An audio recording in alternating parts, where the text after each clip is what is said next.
Olá a todos, eu sou o Dr. Francisco Blumetti. Hoje eu convidei a Tamires aqui, que é fisioterapeuta que atua muito com crianças com mielomeningocele e justamente a gente vai falar hoje um pouco sobre reabilitação em mielomeningocele, né? Esse é o primeiro podcast que a gente está gravando desse formato novo. Espero que seja útil aí para todos. A gente vai ter uma discussão bem importante aí. A gente tem vários casos em comum, né? E aí é muito legal sempre poder discutir. Acho que é um aprendizado mútuo, né? Então, queria aproveitar e perguntar para a Tamires, né? Tamires, por que você começou a tratar as crianças com mielomeningocele e acabou se interessando tanto por essa área, né? Como é que foi isso? Sim, primeiramente eu quero agradecer o convite por estar aqui. É uma grande honra estar com um médico aí de referência na mielomeningocele e temos esse amor aí em comum, né? É uma temática que eu sou muito apaixonada desde a graduação. Então, quando eu estava na graduação ali no estágio, eu atendi uma paciente com mielomeningocele, era a única paciente que era com mielomeningocele, o restante era tudo paralisia cerebral, síndrome de Down. E aí eu achei diferente, comecei a estudar ali, vi que tinha poucos estudos, né? E desde ali já comecei a esse interesse. Aí eu me especializei em fisioterapia neurofuncional. E aí lá na especialização, fiz na Santa Casa, também tive pacientes com mielomeningocele. Sempre era minoria e aí calhava que esses pacientes eram direcionados ali para o meu atendimento. E aí já gerou essa curiosidade.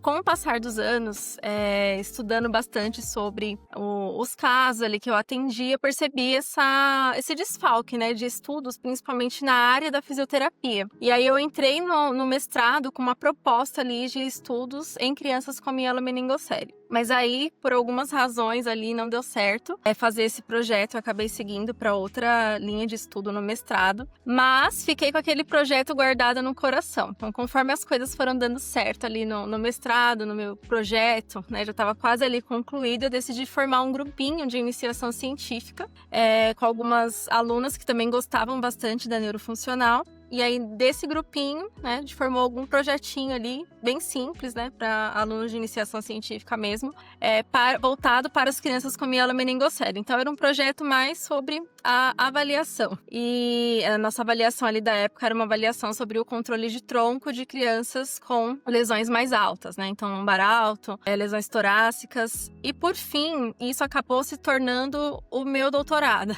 né? Então, quando eu cheguei para o doutorado, esse outro projeto que eu fazia acabou não dando mais certo ali por conta da pandemia. Enfim, então eu tive que migrar de projeto e eu já tinha esse na gaveta, já tinha ali algumas crianças que eu atendia com mielomeningocele, então acabou se transformando ali em um projeto maior, né, onde eu avaliei de fato ali os efeitos da fisioterapia. Então eu elaborei um protocolo de exercícios para essas crianças e depois disso eu comecei a ter muitos pacientes com mielomeningocele. Então, hoje, né, eu tenho uma clínica junto com uma sócia. E na nossa clínica, a maior porcentagem das crianças é com mielomeningocele. Realmente é o que a gente gosta de atender. E, assim, é algo que vale a pena, né, ser estudado. Porque, realmente, assim, tem poucas coisas na literatura. Então, a gente também está conhecendo, né? A gente não sabe tudo sobre, mas ali com a demanda de pacientes, a gente vai tendo essas experiências e se tornando ali algo novo pra gente também, mas ao mesmo tempo a gente tem bastante vontade de se aprofundar cada vez mais no tema. É legal que é um tema muito... Sério. Não, e é um tema muito amplo, assim, né? Que tem muita variabilidade também, né? De Estou te perfis de ouvindo. pacientes, né? Voltou. Não tá me ouvindo? Agora voltou. Tá. Não, que eu tava falando só que tem muita variabilidade, muita variação, né, nos perfis dos pacientes com mielomeningocele. Então, tem crianças que têm desde um nível motor mais alto, assim, né, que não vai ter uma movimentação ativa, e vão ser pacientes que a gente vai ter que adaptar na cadeira bem, né, e aqueles pacientes de nível mais baixo, assim, que tem uma função muitas vezes normal, assim, motora, né, do ponto de vista motor, às vezes questões urinárias ali que estão latentes, né, mas muitas vezes você tem alguns pacientes que têm força praticamente normal nos membros inferiores, assim, né? Então é bem legal porque a gente consegue realmente atuar em várias frentes, assim, né? Então, muito legal. Quando eu vi que você tinha esse interesse, começou a colocar coisa, né, no seu Instagram, tudo, falando do projeto Mielo Avança, aliás, depois que eu vou pedir para você falar um pouquinho sobre isso também, eu achei legal de ver realmente que tinha alguém que estava focando bastante nisso, né? Que era uma coisa que nem todo mundo tem o hábito de atender, né? Então, Sim. é muito legal. Eu sempre tive uma dificuldade, na verdade, de achar outros profissionais que atendam, né, a mielomeningocele, tanto no quesito ali de reabilitação para trocar informações, né? Então, a maioria dos meus colegas de reabilitação, eles são muito focados na paralisia cerebral, síndromes raras, autismo, que tá super em alta. Então, era difícil, assim, ter essa troca. E eu te conheci através do Dr. Fernando, né? O Dr. Fernando, ele fez um convite para, acho que foi um simpósio de paralisia cerebral que vocês fizeram. E aí, lá, pessoalmente, ele apresentou o grupo e aí ele falou, né, ó, o Dr. Francesco, acho que é a pessoa que você vai gostar de conversar, porque ele gosta muito de mielomeningocele. Então, eu que volto a pergunta agora para você, né? Como você se tornou esse médico aí, referência na mielomeningocele? É interessante porque também, assim, como você falou, né, eu na minha formação, assim, de ortopedia pediátrica, sempre tratei muito crianças com neuromusculares, assim, e a paralisia cerebral é a mais comum, então tinha bastante paciente com paralisia cerebral lá durante a minha especialização. Depois eu fui fazer um fellow na Austrália de doenças neuromusculares e era, assim, 90% paralisia cerebral, mas tinha uma clínica de mielomeningocele, que era uma clínica, até que o Dr. Paulo Selber fazia um ambulatório, que era ele fazia com muito carinho, assim, porque tinham poucos pacientes, né? Mas eles eram todos muito bem cuidados, porque como eram poucos, né? A fisioterapeuta, a referência do serviço, que inclusive ela que fazia o tratamento de pé torto congênito lá, ela fazia os físios lá na Austrália fazem o gesso, né? Então eles que faziam gesso seriados e eles eram super bem cuidados, enfim, eu gostei bastante, né, desse contato. Aí eu acabei indo pro Canadá, no Canadá praticamente não tinha, né? Tinha um ou outro paciente com mielomeningocele, e quando eu voltei pro Brasil, fui trabalhar na ACD, tinha a proposta de eu entrar no laboratório de marcha, e realmente eu entrei, a maior parte do meu horário lá era no laboratório de marcha, e eu fui atender em Osasco na clínica de mielomeningocele, que a clínica de paralisia cerebral já tinha um médico que atendia lá, e eu fui atender a clínica de mielo. E aí comecei a gostar, comecei a atender cada vez mais, e aí, enfim, dava as aulas lá para os pacientes e tinha contato. Mas acho que eu comecei a atender mais, assim, no meu consultório mesmo, quando eu tive contato com o grupo da Denise Lapa, né, que faz as cirurgias por fetoscopia no Einstein, né, que aí eu comecei também a frequentar o Einstein, porque eu fui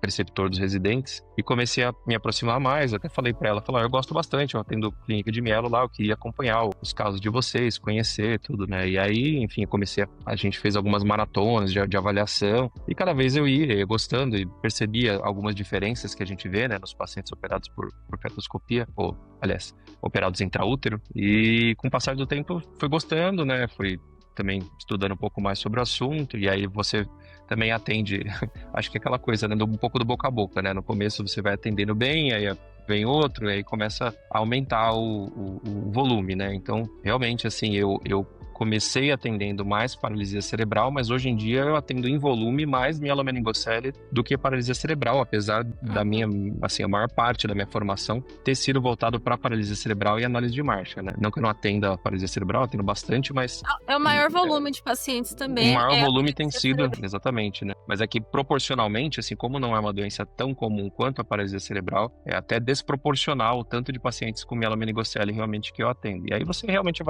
acaba se interessando e vai vendo, né? Você pega a experiência e vai vendo as diferentes nuances ali, que às vezes... Eu lembro muito bem, assim, de 15 anos atrás, 10 anos atrás, que eu não conseguia ter esse grau de discernimento, assim, de pequenas variações de um nível para o outro, né? Que a gente tem hoje em dia, depois que você começa a atender bastante, né? Sim, isso é muito importante, tá, de falar, porque, assim, existem particularidades da mielomeningocele que é muito diferente de uma criança com paralisia cerebral, não só na questão do tônus ali, que a gente sempre fala, né, a espasticidade, com a hipotonia, mas eu acho que existem peculiaridades mesmo de cada nível e detalhes, né, com o decorrer do tempo, assim, a gente percebe muito lá na clínica que são detalhes. Eu tenho um caso, assim, que me chamou muita atenção, de uma paciente que eu atendi ela desde muito pequenininha, então o bom da gente começar com o paciente desde o início é que a gente conhece muito bem, né, a criança, e quando muda ali alguma coisa, a gente já tá ali atento. E aí, durante as sessões, eu percebi que a Laura, né, o nome da paciente, ela tava ficando com uma dismetria nos membros, e eu não tava entendendo ali o que estava acontecendo. E, enfim, então todo dia a gente avaliava força, todas as vezes que ela ia, e eu percebia que isso, falei assim, alguma coisa ortopédica está acontecendo. Será que é o quadril? Será que é o joelho? Mas alguma coisa aqui não tá certo, porque ela não tinha essa dismetria, e cada vez que ela ia, a gente sentia que aumentava um pouquinho mais. E aí a gente mandou uma carta pro ortopedista dela. E a ortopedista, né, devolveu falando, mas é o quadril de mielo não opera.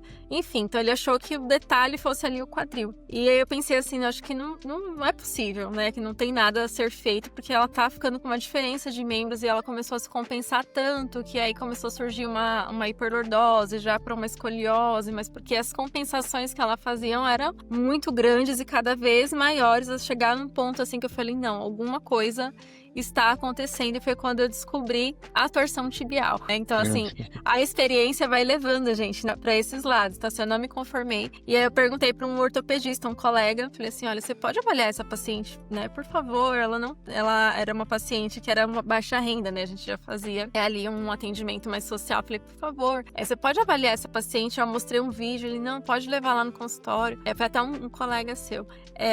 Foi o Dr. Felipe que fez essa avaliação. E aí levamos e discutimos lá juntos e aí descobrimos, não, tem realmente aqui uma torção tibial. Aí foi identificado, ela fez a cirurgia, tá voltando agora pra reabilitação, mas assim, foi depois de muito tempo, então talvez não precisava ter chegado a esse nível, dela ter essa discrepância ali entre os membros. Então, o que eu percebi, né? Depois eu notei que vários dos pacientes também tinham, e eram informações ali que passavam despercebidas mesmo pelo ortopedista por falta de experiência, porque realmente existem ali mínimos detalhes, né? Talvez a gente pode até falar como um fator preditor, né?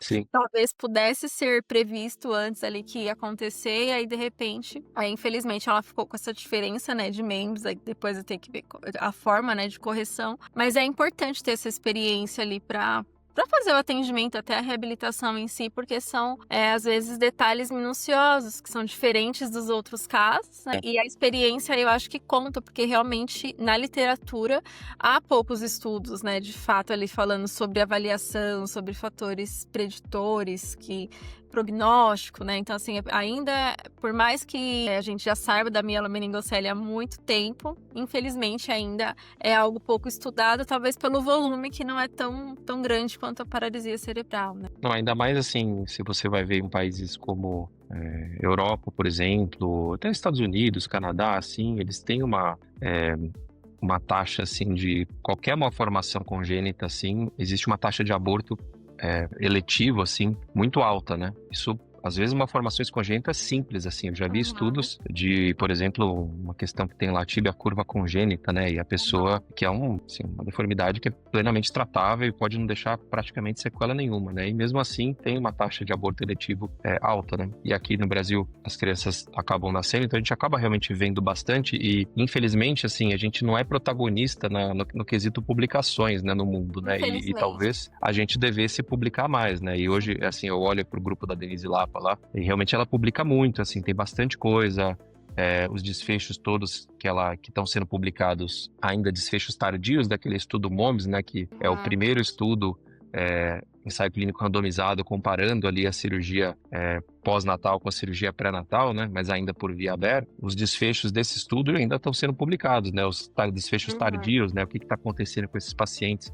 E ela vai na cola e vai publicando, né, todos os dados ali também, é muito legal. E agora a gente está buscando, então eu vou orientar o mestrado de duas colegas nossas lá, né, que foram fellows nossos, para fazer os desfechos ortopédicos, né, os desfechos ortopédicos e motores dessas crianças, né, do grupo aí. E aí até, assim, essa questão das nuances, né. Eu fui agora em agosto lá no Congresso da Sociedade Brasileira de Marcha, né, de Análise Clínica da Marcha, e a gente tem as classificações da mielo, que a gente sempre fala, né, do nível motor, e aí eu me incomodo um pouco com a classificação MMFC, assim, porque ela às vezes tem alguns nuances, assim, também que não pega, né, assim, o pessoal lá de Brasília mesmo, eles fizeram lá um estudo, né, um estudo transversal, e ela colocou MMFC2, o que a gente tinha? Lombar baixo, geralmente são pacientes que andam, né, 90% mantém, 95% mantém. Mas usando os critérios do MMFC2, que é um paciente que tem, né, então, quadríceps e tem isquiotibiais, só que ele considera grau 2 isquiotibiais, que é aquele paciente que tem uma flexão não contra a gravidade, tem uma flexão ativa, mas não contra a gravidade, né, dos joelhos, elas viram lá que o número alto, eu não lembro agora quanto que era, mas era uma coisa do tipo 40% não andavam. Então, pode ter, claro, às vezes, como é um serviço público, nem sempre os pacientes têm acesso a uma reabilitação adequada, pode ter um ponto, né, que de repente eles não foram bem tratados, desenvolveram deformidades, etc. Mas às vezes eu me pergunto mesmo se esse grau de força por exemplo, falar grau 2 de isquios é suficiente, se não é melhor fazer o grau 3, que era o que a gente usava na CDI. Eu tenho a impressão que prediz melhor, assim, quando você tem um quadríceps mais que grau 3, um isquio mais que grau 3, prediz melhor se o paciente anda ou não. Então eu queria tentar até fazer uma modificação nessa classificação aí, colocar uns subitens ali para ver se a gente consegue predizer um pouquinho melhor a questão do nível motor. Super interessante, super concordo com essas mudanças, porque realmente, assim, o que tá lá não atende, né? Parece que falta ali alguma coisa. Exato, então me incomoda um pouco, que eu tô querendo ver se eu acho qual é essa coisa, mas podemos inclusive testar isso depois aí, né? Você tem pacientes, né, com mielo, a gente testa isso, vai testando isso juntos também. Sim, é muito importante. E falta, né? Falta realmente alguns pontos ali, até pra gente planejar melhor a parte de reabilitação, né? Pra ter mais fatores ali preditivos mesmo do que esperar de cada paciente. Então, assim, a gente vê que tem muitas coisas robustas, né, hoje em dia, para paralisia cerebral, para síndrome de Down, mas ainda falta um pouquinho disso, né? O que eu acho que acaba deixando as famílias um pouco perdidas também nesse contexto, né? Então, assim, essa aflição, não vai andar, não vai. E aí, assim, fica um pouco difícil da gente ter esses fatores preditores ali de marcha bem definidos, né? Então, assim, quais são os preditores para informar para essa família, para saber como tá. E, assim, eu acho que tudo pode acontecer também, né, no meio do percurso, porque... sim, porque às vezes tem, né, o preditor bom, mas de repente desenvolve uma medula presa ou deformidades ou qualquer outra coisa, e às vezes você realmente não alcança aquele prognóstico que você imaginava, né? Ou já tive crianças também ao contrário, às vezes eu avaliei, porque é muito comum, diferente da paralisia cerebral, até acho que os fisioterapeutas até avaliam os pacientes mais cedo, inclusive com paralisia cerebral, né? Mas é muito comum que o paciente com PC venha para o ortopedista só depois dos 2, 3 anos de idade. É difícil vir antes dos 2. E criança com mielomeningocele, eu costumo atender desde bebê, né? Desde o berçário. E é interessante porque você vê a evolução, né? E às vezes você vê o bebezinho que de repente tem uma força ruim de quadríceps, você fica na dúvida se ele vai ser um lombar baixo, e daqui a pouco ele tá com quadríceps, tibiais, de repente aparece um glúteo máximo ali que ajuda a manter o equilíbrio do tronco. Então, realmente, nesse primeiro ano de vida, acho que a gente consegue ter uma ideia, mas as coisas se modificam bastante, né, nesse primeiro ano. Não sei se você tem essa percepção também. Eu tenho. E assim, em particular, a gente atende bastante bebezinhos lá na clínica, né, com mielomeningocele. Então, eles chegam bem cedo, assim, pra nós. E aí, a gente vai percebendo, assim, que as nossas expectativas, elas vão mudando ao longo do percurso ali. Então, assim, quando chega, a gente acha uma coisa e daqui a pouco isso muda completamente, né, que rumo vai tomar. E uma coisa que nós temos refletido bastante lá é sobre a questão cognitiva das crianças, né? Então, assim, o quanto que a hidrocefalia e algumas complicações neurológicas acabam impactando também na parte motora. Então, assim, existem crianças que chegam para nós até lá, um diagnóstico certinho, uma lesão lombar baixo, mas a gente olha e fala assim, nossa, mas parece tanto uma lesão alta, né? E a gente faz até uma palpação ali para saber mais ou menos, né, se a gente consegue identificar pelo menos a base da estrutura ali, né, que foi lesionada, para ver se a gente tem mais ou menos uma noção se foi muito alta, se foi muito baixa, mas assim, existem crianças que a gente até acha assim, de repente ela tem um potencial motor, mas a parte cognitiva acaba não permitindo ali que ela alcance um potencial que ela deveria. Então, eu acho que essa é uma particularidade ali também, bem importante. Eu acho que o emocional também das crianças ali, por volta dos 3 aninhos, 4 aninhos, quando elas começam a entender o que está acontecendo, eu acho o perfil é muito diferente da criança com paralisia cerebral. Sim. Muito diferente. Então, tanto é que um dos quesitos, assim, que a gente tem implantado lá na clínica é também um acompanhamento psicológico, tanto com os pais, né, uma proposta agora elaborada ali, uma proposta para os pais, quanto também para as crianças, porque é uma fase que às vezes ela tá para engajar ali na fisioterapia, né, enfim, nos intensivos, talvez, mas essa parte ali psicológica ali da aceitação acaba atrapalhando bastante também. Então, além das complicações já da mielomeningocele, tanto as ortopédicas quanto as neurológicas. Eu acho que essa parte comportamental também acaba trazendo prejuízos com relação a esse potencial alto ali que o paciente pode alcançar, né? Que essa criança pode alcançar. Então, eu diria que a mielo, ela é totalmente ampla, né? Então, assim, Sim. nosso olhar realmente precisa ser amplo para dar atenção ao que realmente aquela criança precisa, né? Para aquele momento. Esses aspectos psicológicos acho que são, enfim, fundamentais, inclusive para depois, né, assim, quando está transicionando para adolescência, vida adulta, porque uma das questões que é a questão do controle urinário, né, esfinteriano, é uma coisa que pode pegar bastante, assim, e ser um problema, né, na vida da pessoa. Eu até falo para os pais, né, que muitas vezes eu tenho pacientes que eu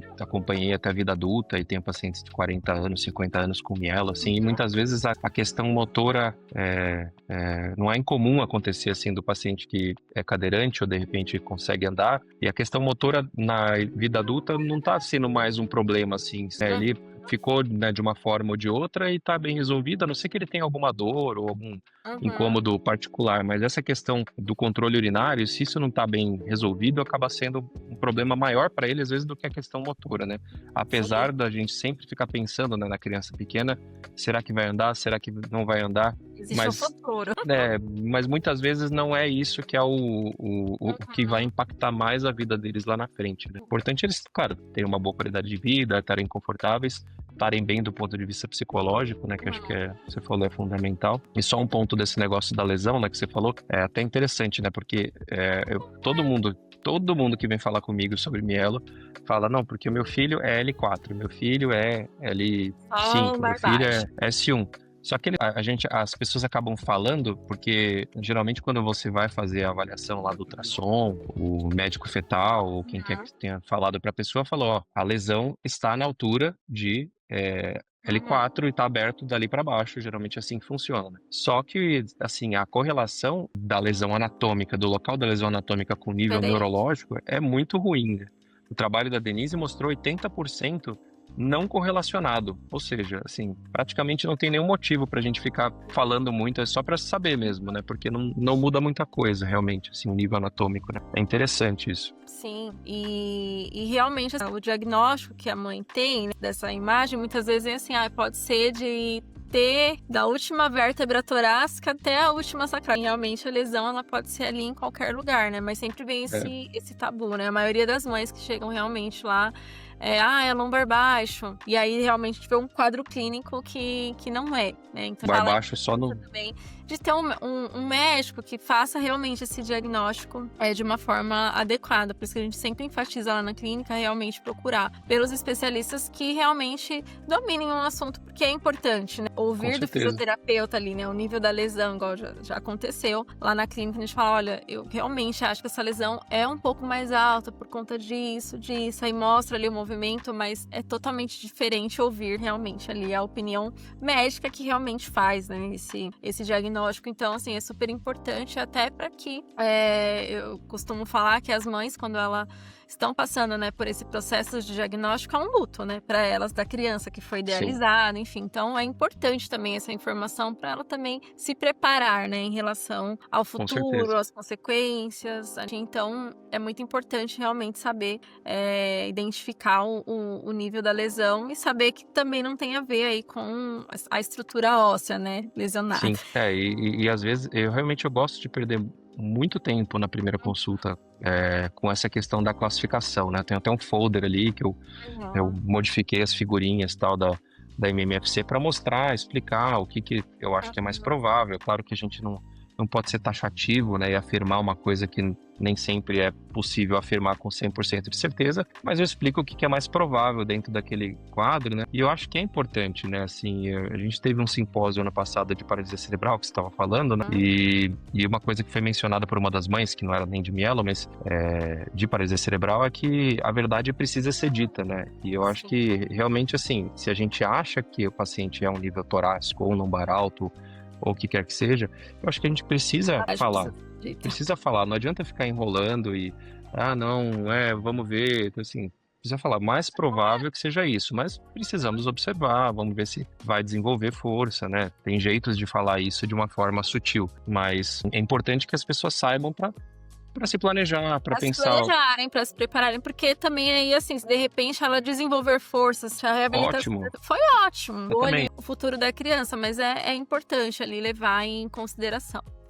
Outra coisa, assim, na clínica que a gente percebe bastante é sobre essas alterações neurológicas, essas complicações ortopédicas, que muitas vezes eu acho que falta ali o próprio ortopedista da criança inicial enfatizar realmente, assim, o gerenciamento disso. Sim. Né? Então, a gente percebe que muitas crianças que teriam até um bom prognóstico acabam ali perecendo pela falta do conhecimento. Então, algumas crianças maiores, assim, por exemplo, a gente tem crianças que têm hiperlordoses acentuadas. E, assim, casos que a gente observa e fala assim, olha, esse caso é cirúrgico, porque tanto uma complicação neurológica quanto uma ortopédica, acho que atrapalha bastante ali no processo de reabilitação, a ponto de chegar a um nível ali que a gente não consegue mais, de fato, avançar. Progredindo. Então, assim, aquela criança fica ali estagnada, né? Literalmente, a Uhum. gente não consegue de fato avançar. Então é muito ruim porque a família se sente frustrada, né? O fisioterapeuta também vai se sentir frustrado, porque ali a gente alcançou, né, um tope, mas realmente é por uma complicação. Então a gente passou também, assim, por casos, por exemplo, de uma hiperlordose. A gente mandou a cartinha também pro médico, a gente sempre costuma, né, comunicar com os médicos das crianças também, enfatizando ali que realmente estava difícil até para um ortostatismo seguro, né? Então essa criança realmente está com uma flexão de quadril acentuada, né? Que eu não consigo modular nem com vestes, nem com elástico, não tenho o que fazer, né? Então, assim, ele precisa realmente aqui de uma intervenção. E aí, esse ortopedista encaminhou para o fisiatra prescreveu uma aplicação de botox no quadríceps. Não. Não, doença Enfim, errada. e aí, enfim, então, fica esse tabu ali, né? Tipo, o que fazer? Deixar assim mesmo, não deixar, porque eu acho que talvez, por falta mesmo de conhecimento, acho que não é uma maldade, né, daquele médico, mas acho que a falta mesmo do conhecimento ali sobre a mielomeningocele acaba, tipo assim, não, deixa assim mesmo, né? Mas aí, assim, talvez uma criança que conseguiria até uma deambulação, nem que fosse ali na fisioterapia, né, para ela vivenciar ali uma marcha que não seja comunitária, né, mas algo Sim, que da dê terapêutica, né? uma experiência para ela. Então, assim, às vezes ela deixa de experimentar isso por uma questão que está sendo mal gerenciada, né? Que a gente vai avisando até chegar a um ponto ali que realmente não tem o que fazer, a não ser um procedimento cirúrgico. Então, a gente sempre orienta, né, aos pacientes, quando chega bebezinho, a gente já fala, olha, mesmo que tá bonitinho lá, tem o pé torto congênito, faça avaliação, né, com um bom neurocirurgião, com um bom ortopedista, porque daí você vai acompanhando, porque no meio do percurso as coisas podem mudar, né? Então, assim, é importante fazer esse acompanhamento, e eu acho que talvez essa seja uma das principais barreiras, né, dessa criança pensando no futuro, né? Então, essas implicações aí ortopédicas e neurológicas acabam interferindo bastante no processo da reabilitação ali da criança. Com certeza, assim, acho que eu sempre falo que, assim, geralmente quando você avalia só a questão da força motora, né, você consegue ter uma ideia desse prognóstico de marcha, de mobilidade e tudo mais, né? Mas existem coisas que, como você falou, podem influenciar nesse prognóstico, né? Uma delas é a questão cognitiva, né? Muito frequentemente deformidades ortopédicas que vão piorando e às vezes ou não são reconhecidas ou a pessoa que está acompanhando não sabe direito, né, qual é o melhor caminho para tratar, ou complicações neurocirúrgicas, seja da válvula ou medula presa, né? Que é uma coisa que acontece, a criança começa a ter aquela rigidez, vai perdendo função motora e se você não trata, realmente vai piorando, né? E até interessante esse negócio da hiperlordose, né, que você comentou. Você até colocou um artigo outro dia, eu falei, que legal, vou ler. E aí eu comentei, a gente teve um paciente em comum, porque até as pessoas às vezes não sabem diferenciar, né, qual que é a melhor conduta, porque é diferente, né? Você vai tratar um flexo de quadril numa criança com mielomeningocele, o melhor tratamento geralmente não é o mesmo do que uma criança com paralisia cerebral, né? É muito comum que na mielo a gente faça uma liberação dos flexores secundários, que a gente chama do quadril, né? Que são ali tensor na face lata, sartório e porção proximal do reto femoral, femoral, que são músculos que deixam o quadril contraturado, assim, mas ele não tem tanta força como o flexor principal do quadril, né? Que a gente até teve uma conversa hoje, né, com uma fisioterapeuta também muito experiente com mielo, né, sobre essa questão, né, porque ela ficou com medo de que eu ia indicar uma cirurgia que talvez fosse fazer perder muita força, né, que seria fazer uma tenotomia do psoas, um alongamento do psoas, que geralmente a gente não faz para mielo, né? Então é muito, muito raro, assim, a não ser aqueles casos de um paciente lombar alto com contratura grave, mas não é o habitual. A gente costuma tentar preservar ao máximo a função do psoas, né? Então, se você realmente pega alguém que não está habituado, vai querer tratar como paralisia cerebral, que acontece muito, né? Tratar mielo como paralisia cerebral, tanto no âmbito da ortopedia quanto no âmbito da fisioterapia, né? Você vê pessoas que não estão habituadas, né? E eu converso bastante, aí você vê o raciocínio da pessoa, você vê que o raciocínio até está correto, só que ele está correto para um problema diferente, que é a paralisia cerebral, né? E é uma paralisia espástica, né? Então você falou, pensar em fazer botox ali numa criança com mielo que tem uma paralisia flácida. Mielo não é para ter espasticidade. Se ela tem espasticidade é porque tem alguma coisa errada, geralmente a medula presa. Aí não é para tratar também a espasticidade no músculo, né? Você tem que tratar a medula presa, né? Enfim, são conceitos que precisam realmente ficar claros ali para quem está tratando essas crianças. Sim, sim. E aí é que vem que surgem ali as complicações e acho que acaba deixando também as mães inseguras, né? Sobre qual caminho tomar. Então, por isso que é importante ali sempre procurar um especialista que entenda, né, do assunto para que avance, né? Que a criança avance. Falar em avance, fala do mielo avance. Então, que história é essa? Sim. Bom, então a gente viu essa necessidade, a gente está acompanhando ali as crianças, né? A gente viu essa necessidade ali para algumas, né, com relação a uma prescrição de exercícios, né? Então, assim, qual é a dose que é necessária ali para uma criança? Então, a gente decidiu mensurar ali uma intensidade de exercícios para cada criança, né, colocando elas dentro de um intensivo, mas gerenciando todos esses problemas, né? Então, assim, dentro desse intensivo, a gente acha importante ali encaminhar essa paciente, né, para um bom ortopedista, para que de fato, né, a gente tenha essa percepção sobre os fatores preditores ali, porque às vezes a família, né, a criança, ela tem uma meta que ela é não realista.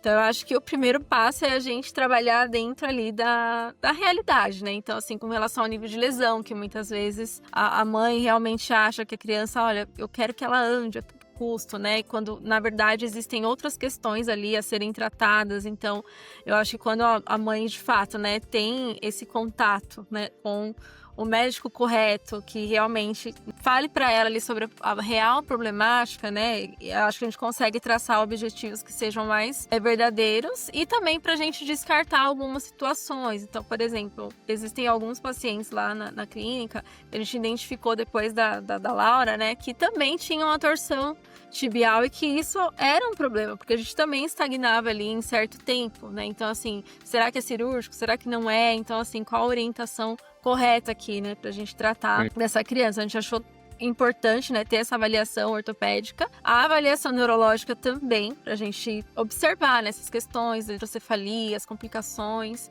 Então, dentro desse projeto, né, o intensivo, a Mielo Avança, então a gente coloca ali como uma regra que essa criança vá passar, primeiro com o ortopedista, com o neurologista, a gente vai direcionando ali essa criança. E quando necessário também, essa avaliação com o psicólogo, né? Então, crianças ali que a gente já atende, já está no nosso percurso, a gente já percebeu que está com uma dificuldade para fazer os exercícios, mas está tendo essa crise de identidade, sabe? Então, começa ali a ficar desafiador os exercícios, então eu não quero fazer, aí depois começa a chorar, sabe? Eu não quero usar órtese, eu não quero usar veste, eu não quero, eu já sei fazer tudo isso, né?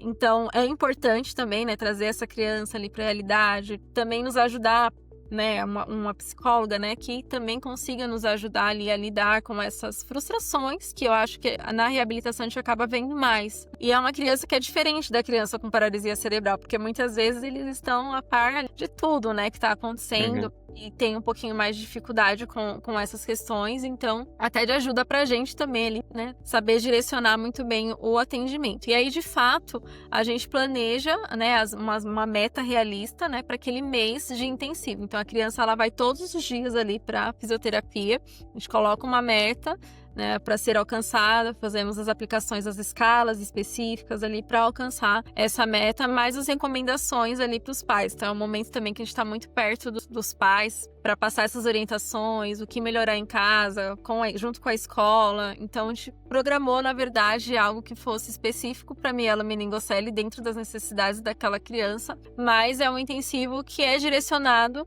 para cada criança, para cada caso, né? Então, de fato, a gente traça ali todos os objetivos direcionados para aquela criança. Então, tem sido bem legal, assim, essa experiência, né? Tem chamado também, assim, mais pacientes ali para o nosso contexto, né? Com o diagnóstico de mielomeningocele, que é um grande alvo, assim, né, de atendimento. É o que a gente gosta de fazer, é o que a gente tem aprendido a gerenciar e é o que a gente vê que realmente tem o resultado, né? Olha com esse olhar diferenciado e trabalhando dessa forma, a gente percebeu que a gente alcançou de uma forma mais eficaz as metas. Não, muito legal. Acho que essa abordagem global, assim, né, acaba sendo uma coisa que às vezes faz falta mesmo, né, no ambiente externo. Quando você está numa instituição do tipo ACD, tem lá, eu lembro que a gente fazia avaliação global, né? De tanto é que a gente até quis criar essa questão da avaliação global lá na clínica, na Get Moving, né? Que é uma clínica lá que eu sou sócio com o Felipe, né, inclusive,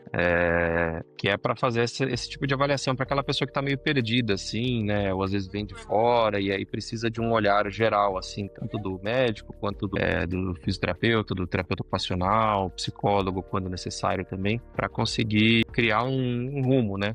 E é muito legal que vocês estejam fazendo isso lá para a mielomeningocele, que às vezes, como você falou, as pessoas não têm tanta vivência assim, né? E definir os objetivos, né? Sejam eles ali, no caso da criança que anda mais voltados para a marcha, do ponto de vista motor, né? Claro, tem os outros objetivos.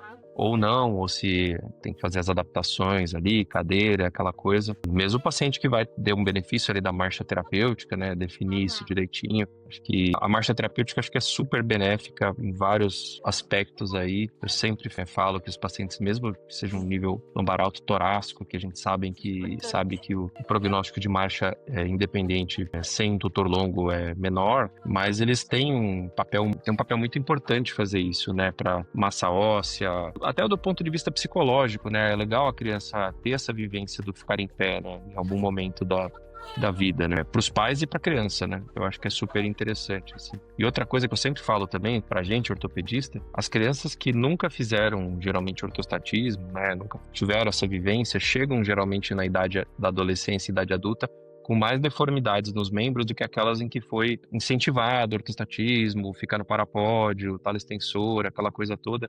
Geralmente eles ficam até sentadores melhores, né? Então, tem umas situações que a gente até indica cirurgias, mesmo sabendo que é um paciente que tem um prognóstico de marcha ruim, mas para manter a marcha terapêutica ou ortostatismo por mais tempo, assim, porque acaba tendo esse benefício, inclusive às vezes de conforto e posicionamento para adolescência e vida adulta, né? Sim, é muito importante mesmo. E é importante essa orientação, né, para as pessoas, porque às vezes o que eu percebo é que muitas famílias chegam também um momento, né, de se conformou, né? Então assim, vai ser cadeirante, vai ficar dessa forma e acaba esquecendo de que a promoção dessas experiências também é importante e favorece também não só a questão de ficar em pé, né, mas assim, os benefícios do ortostatismo, eles são altamente amplos, né? Então é muito importante, acho que a gente pensar em promover isso pro nosso paciente em todas as idades, Todas né? as frentes. Os adultos têm falado bastante, assim, com a Mari, né? Que é a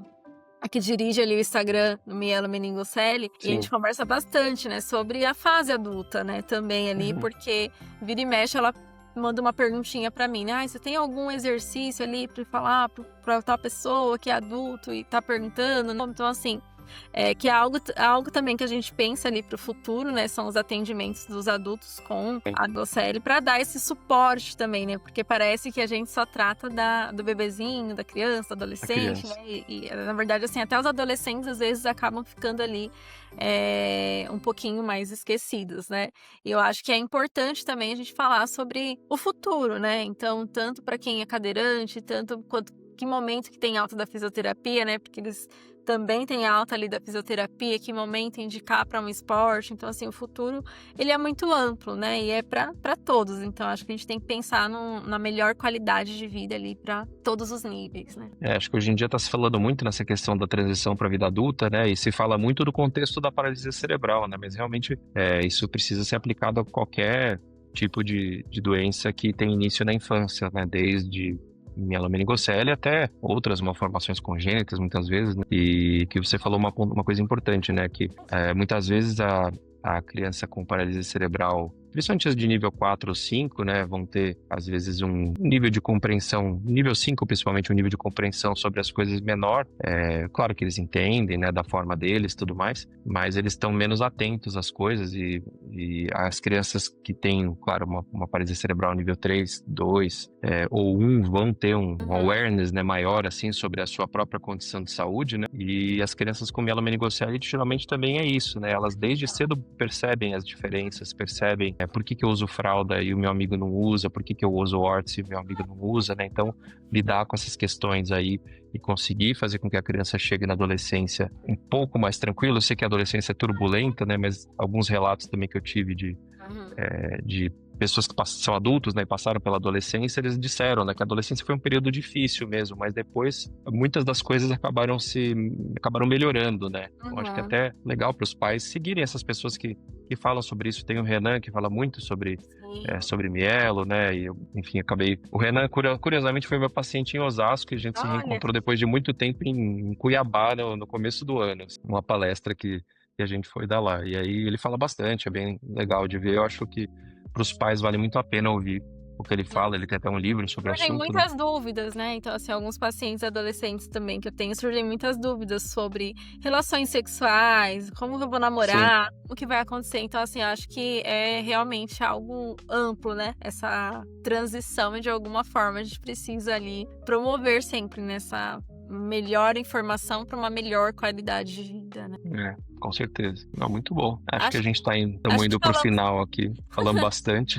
É que é um assunto interminável, né? Se a gente deixar, a gente vai ficar falando horas aqui. Mas muito legal, assim, conversar um pouco sobre mielomeningocele, sobre a reabilitação na mielo. E acho que a gente pode fazer mais projetos juntos aí também, porque é sempre legal ver alguém que gosta do assunto e não só gosta, mas entende do assunto também e busca. E se não entende de um determinado aspecto, busca informação, né?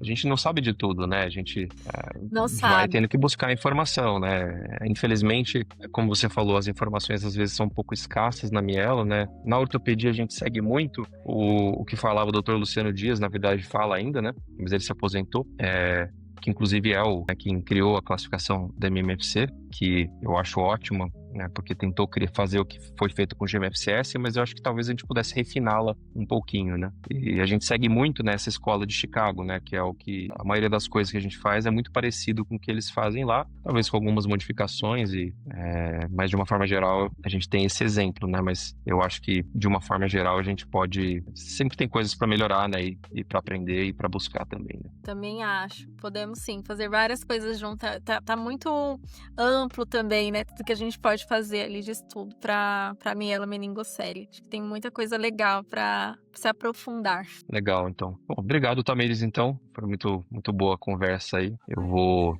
depois, de novo, esse é o primeiro podcast nesse modelo.